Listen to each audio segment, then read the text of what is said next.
Hey everyone, it's Audrey, and today's process video I am doing for the Stash Bash YouTube Hop, where every month we focus on a item from our stash, and I bet you can guess by looking at my little bin here that we are going to be working with wood veneer. So I have all of my wood veneer pieces just stuffed away in this drawer, and you can see right there I just threw away a package that was completely empty. The pieces are probably all over the bottom of the drawer, but it needed to be cleaned out and gone through because I honestly have no idea what I have. And when I went through it, I realized I have like duplicates of a couple packages, and yeah, it's a little, just a little embarrassing that I have so much, and most of these packages aren't even open, but I'm kind of picking a few. To the right, I'm putting ones that I think I'm going to work with my photo today, and to the right, I'm kind of just putting ones I know I'm not going to work with for sure. And I was kind of trying to clean up as I went along as well. So I am going to be working with a photo there that is of our new little endeavor this year, which is we're trying to make maple syrup at home from our maple trees in our yard. So I pulled out this piece of wood grain paper. This is from Crepe Paper Journey collection, which I actually haven't used this collection that much. Excuse me, but I love this pattern paper, and I thought the wood grain would be perfect for the theme of my photo. So I was going back and forth whether or not I was going to use the whole piece of paper. I was contemplating using the whole piece for the background, but then I decided I think I just wanted little bits and to have mostly a white background. So I just traced some circles with my circle template, and I'm going to cut those out. And I tried to cut some circles where the knots of the wood would show. So I'm going to arrange the circles like that. And in my stash, I had these wood tags. So these tags are actually made out of wood. And I think I got them at Hobby Lobby. I'm pretty sure I got them there. And they come in different like shades of wood. Maybe different types of wood, I don't know. But to me, I just liked the way how they kind of had the, went from darker to lighter down the page. The wood leaves there, I believe, are from Close to My Heart. And when I was thinking about what to do for this page, I remembered this piece of pattern paper from the Schmel Go Now Go collection. And I wanted the page to look very natural and use a lot of natural colors. I wasn't going to do much with the wood. I wasn't going to paint it or anything. I wanted to leave the natural wood look because, again, went along with my theme. So these bright leaves really add a nice pop of color. So I'm just going to use a couple of those on the page. And I'm just going through my other little wood bits and kind of playing around with some things here to see if I'm going to use them. And I wanted to add something else, just other wood besides just the leaves and the tags. So I played around with those little like chevron arrows there. Those are, I think, Studio Calico. I had also gone through the die cut pack for that Schmel collection too and pulled out a few things that I thought that I would use. So they're kind of over there to the right. I don't use a lot of it, but I use a couple things. That little package there, I think it was mostly flowers. I believe these are flower petals, but I thought they kind of looked like raindrops. And this is all about us collecting the sap, and I was thinking of the sap flowing from the trees, and I thought the little raindrops would be cute there under the leaves. So I did add one more tag up underneath my photo there, and it was an even darker wood. And I really love how the wood tags go from the darkest at the top to the lightest at the bottom. I just backed my photo with a green piece of pattern paper, and I think, I made a little cluster down at the bottom. There's a little yellow house and a gold foiled tree. It's hard to tell that it's foiled, but every now and then you'll see the reflection in it, and that little camera die cut. And I wanted to bring more yellow up to the top of the page, so I put a little strip of yellow paper behind the photo. Now, I originally had the tags lined up the leaves on the tags, but I decided to kind of put them off to the side because I liked that you could see the leaf shape better. I thought that the wood on the wood was kind of getting lost a little bit, so I put the leaves off to the side, and I'm going to, the same thing with the leaves that I fussy cut out. I put them off to the side to see if I liked them by themselves better, but I do end up layering them on top of the wood veneer.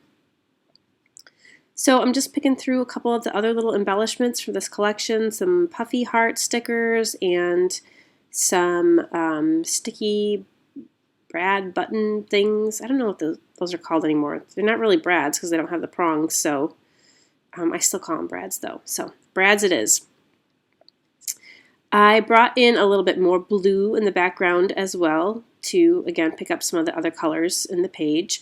And then I went back and I switched out some of those little arrows because I thought the ones I had on there were too big.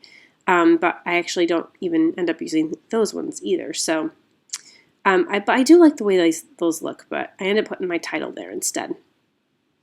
So I wanted to add some smaller leaves, and I had this leaf punch, and these tags are really kind of thick because they are, like I said, they're wood, and I was happy that they actually punched out. The first one was a little tough. Maybe it was just that particular tag, but the other ones punched really nice. And then I loved, I was just going to use the tag on the right kind of as one to punch shapes from, but I liked how it left the the negative space in the tag, so I did that to the one on the center there, and I added the punch right to the end of that tag. So these tags kind of have like a finish on them. They're slippery a little bit. I'm not sure, almost waxy. So I wasn't sure how adhesive was going to work on them. So I decided to use glue dots, and the glue dots worked good to adhere them down. I do actually end up using some of the glue, some liquid glue on some of the other bits. And it's funny because the different tags seem to work better with the different glues. And I'm not sure if that's because they had different finishes on them or what. But anyway, I had to play around with what adhesives to use. So I wanted to add a little bit of some paints and mists to the background. So I am happy with that cluster on the bottom. So I'm going to actually, I went through and I glued the things together kind of as a cluster so that I could pull it off and put it back on just as it was. And I'm just going to draw a really light pencil line around the circles so I know exactly where those go. And so that when I take them off, that I can put them right back on where I had them. I'm going to do the same thing with my photo cluster here. Since I have it how I like it, I'm going to go ahead and kind of put that whole cluster of elements together. I used my edge distressor on the photo and or not on the photo, but on the kind of the photo mat, and the same thing with the other pattern papers.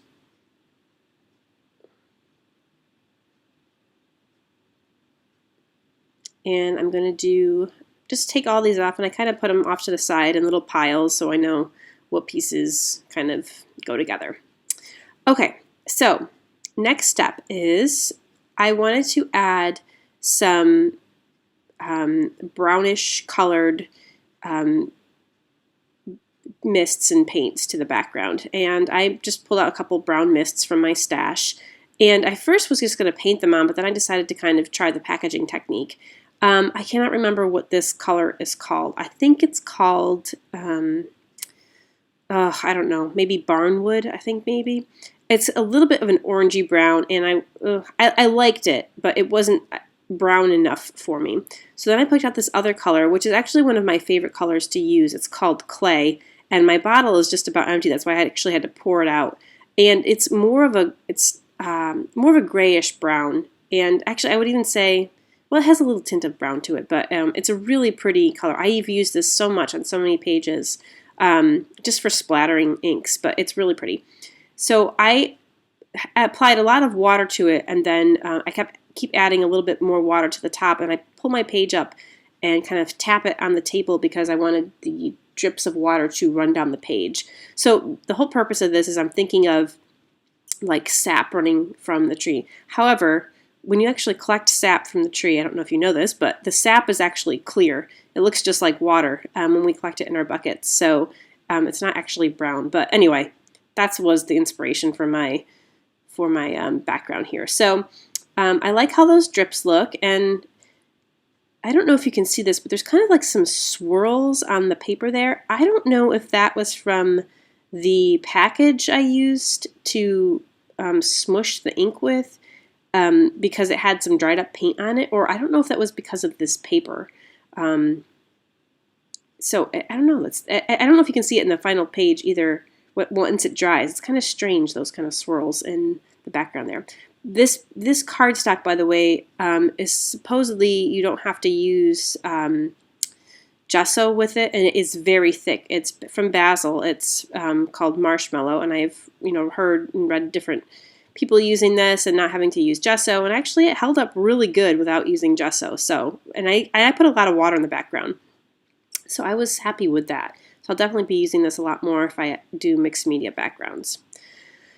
Okay, back to my circles, and I'm just going to distress the edges and glue them back in place. And I got them right back where I wanted, so luckily I put those pencil lines in. And there I added a little bit of liquid adhesive, and it did work okay once I added that. But that second tag down there, the one underneath my photo, that was the one that was tricky. I could not get stuff to stick to that very well. So we have been talking. My husband and I have been talking about trying to make syrup from our maple trees, because we have, gosh, how many do we have? We have about 5 sugar maples, and then we have 1 huge Norway maple. And anyway, so for Christmas, I bought him the taps, which are called spiles, and little tubes. And this year we decided to try it. So we kind of made up our own little system for collecting it. And we bought these like plastic shoe boxes with plastic lids and put the tubes right. He drilled a hole in the top and put the tubes right in. And yeah, so we had a good run a couple weeks ago when it was warm, but now it's gotten freezing again, so we haven't had anything for a while. So hopefully this week is supposed to get warmer again, so hopefully the sap will start flowing.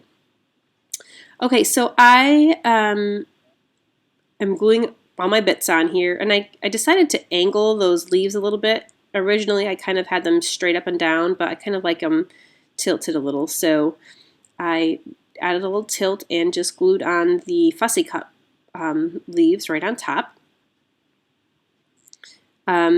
Went through my stash, found some thickers, and I had a whole bunch of different wood grain ones.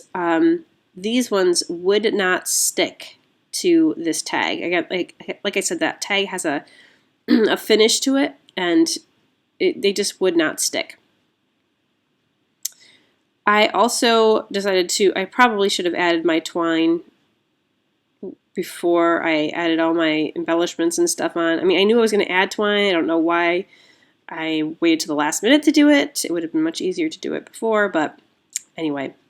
This is just some kind of jute twine, some real natural looking stuff. Again, I was trying to keep with the natural looking and kind of wood colored stuff.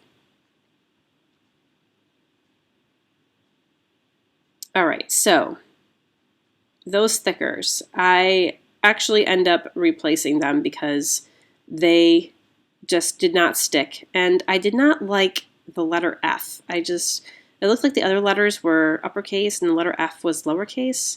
And it just wasn't working for me. So I went through my stash, found some other thickers, changed it up. I like those much better. The little strings on the twine were not lying very neatly. They were very kind of curled because of, it's not like, baker's twine that, can fall nice and gets a nice little curl to it. These ones were kind of sticking straight up in the air. So I just took some glue dots and I glued some of the strings kind of right to the page, of a centimeter or so away from the tag, just to kind of make them life a little bit more flat instead of stick up in the air. And I felt like I need a few more sprinkles. Okay, so I stitched over my tags and I stitched over my letters and that tag because it was not sticking. And I did so with the third tag down as well. I broke out these little teeny tiny letters, these wood veneer letters. And then for my journaling, I knew I was going to, I was testing out different markers to see if they would actually write on the wood veneer. The Sharpie worked, but then I decided maybe I should just type up my journaling, which I did on a piece of vellum.